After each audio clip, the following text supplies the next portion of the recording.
capacity crowd at Old Trafford. Can he score? He can score! Rashford edge of the penalty area, moves it on to Anthony. Anthony with a chance. Manchester United take the lead.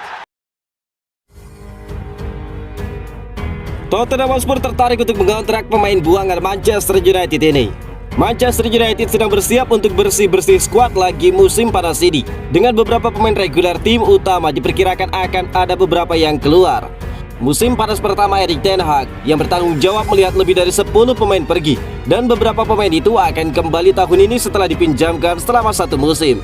Eric Bailly, Alex Telles, Amad Diallo, dan Dan Henderson semuanya menghabiskan musim ini dengan status pemain pinjaman.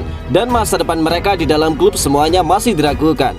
Dan Henderson khususnya menghadapi pertarungan untuk meyakinkan Erik ten Hag bahwa dia mampu menyingkirkan David De Gea sebagai penjaga gawang pilihan pertama pelatih asal Belanda tersebut. Henderson telah dikaitkan dengan kepindahan dari klub selama beberapa tahun terakhir, tetapi transfer tidak pernah terwujud. Sekarang dilaporkan bahwa rival Liga Premier Tottenham Hotspur tertarik untuk mengontrak pemain 26 tahun itu. Menurut laporan dari ESPN yang mengatakan bahwa pasukan Antonio Conte akan tertarik untuk membawa sang kiper jika United memutuskan untuk melepasnya di musim panas ini.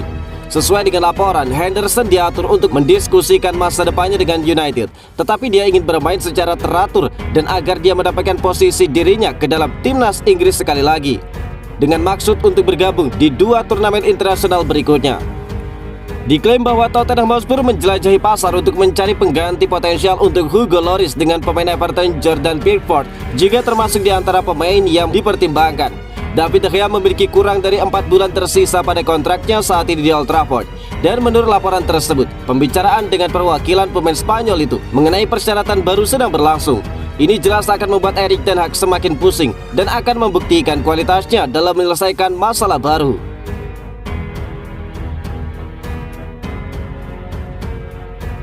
Markas Manchester United diganjar predikat mentereng.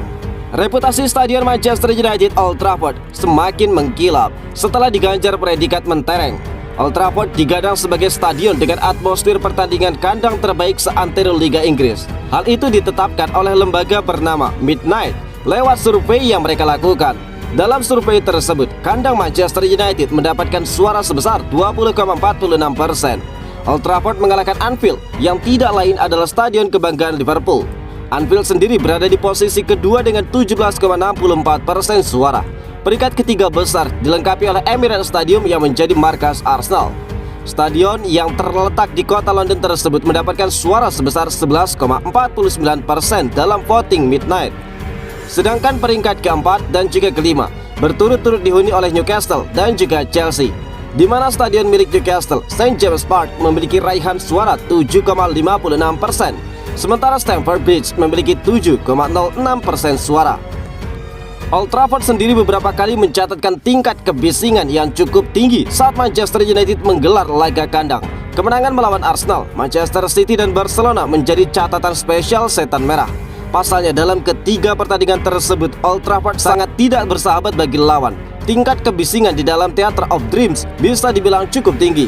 Dikutip dari situs resmi klub, kemenangan melawan Liverpool musim ini di Old Trafford menjadi laga dengan tingkat kebisingan tertinggi di markas United. Laga itu menghasilkan suara setinggi 95,9 desibel, sedangkan pertandingan melawan Arsenal menjadi yang terbaik kedua. Dan berikut ini adalah contoh kebisingan dari Old Trafford saat melawan Barcelona.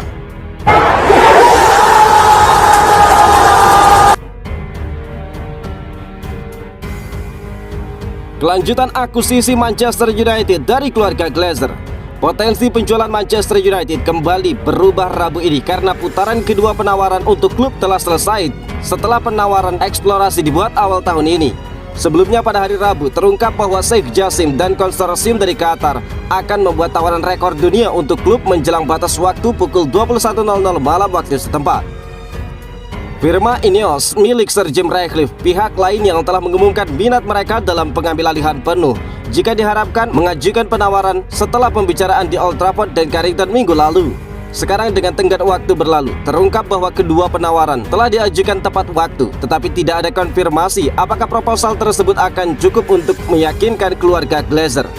Sedangkan menurut Daily Mail yang mengatakan bahwa tawaran dari Ineos dan juga Sheikh Jassim bernilai sekitar 5 miliar pounds, yang jauh dari penilaian keluarga Glazer yaitu sebesar 6 miliar pounds. Sesuai dengan laporan, meskipun dua pihak yang berkepentingan meningkatkan penawaran pertama mereka, ada kekhawatiran bahwa keluarga Glazer pada akhirnya akan mempertahankan klub jika penilaian mereka tidak terpenuhi.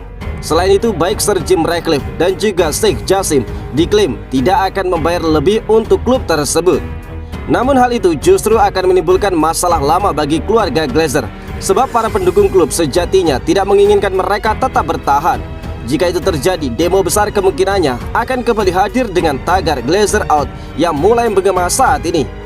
Grup Reni yang sangat terlibat dalam proses dan juga mengawasi proses tersebut akan menanggapi semua penawaran yang diajukan dalam 7 hari ke depan. Hasil yang mungkin adalah bahwa putaran ketiga penawaran akan dimulai sebelum apa yang akan menjadi bagian akhir dari keseluruhan proses itu. Dalam hal ini, calon pembeli akan diberikan akses penuh ke catatan klub dalam serangkaian negosiasi terakhir bagi mereka.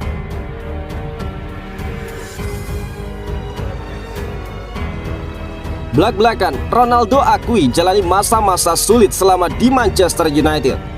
Cristiano Ronaldo dengan jujur mengakui bahwa dia menjalani masa-masa yang sulit selama berada di Manchester United pada musim 2022-2023. Ronaldo merapat lagi ke United pada tahun 2021 lalu. Dia pulang ke United setelah berpetualang di Italia bersama Juventus. Di musim perdananya, Ronaldo terus menjadi andalan lini serang United. Namun masuk musim 2022-2023, CR7 mulai tersingkir ke bangku cadangan. Erik ten Hag lebih memilih pemain lain jadi starter. Ronaldo akhirnya cuma tampil sebanyak 10 kali dan jadi starter 4 kali saja sebelum akhirnya pindah ke Al Nassr.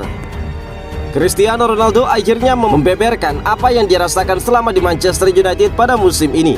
Dia mengaku mengalami masa-masa sulit di Old Trafford. Ronaldo mengakui dirinya tidak mendapatkan dukungan penuh dari rekan-rekan setimnya, namun dia mengaku tidak lagi memikirkan masa-masa itu. Kadang-kadang Anda harus memulai beberapa hal untuk melihat siapa yang ada di pihak saya. Dalam fase yang sulit, Anda bisa melihat siapa yang ada di pihak Anda. Saya tidak masalah mengatakan saya menjalani karir yang buruk, tetapi tidak ada waktu untuk menyesalinya, ungkap Ronaldo. Cristiano lantas mengambil pelajaran dari masa-masa sulitnya di Manchester United. Dia sudah belajar dan bertekad untuk menjadi pemain yang lebih baik lagi di depannya. Hidup terus berjalan, dan baik ataupun tidak, itu adalah bagian dari pertumbuhan saya. Ketika kami berada di puncak gunung, kami sering tidak dapat melihat apa yang ada di bawah. Sekarang saya lebih siap dan juga mempelajarinya penting karena saya belum pernah mengalami ini. Seperti dalam beberapa bulan terakhir, sekarang saya menjadi pria yang lebih baik, ungkap Ronaldo. Capacity crowd at Old Trafford. Can he score? He can score. On Rashford edge of the penalty area, moves it on to Anthony. Anthony with a chance. Manchester United take the lead.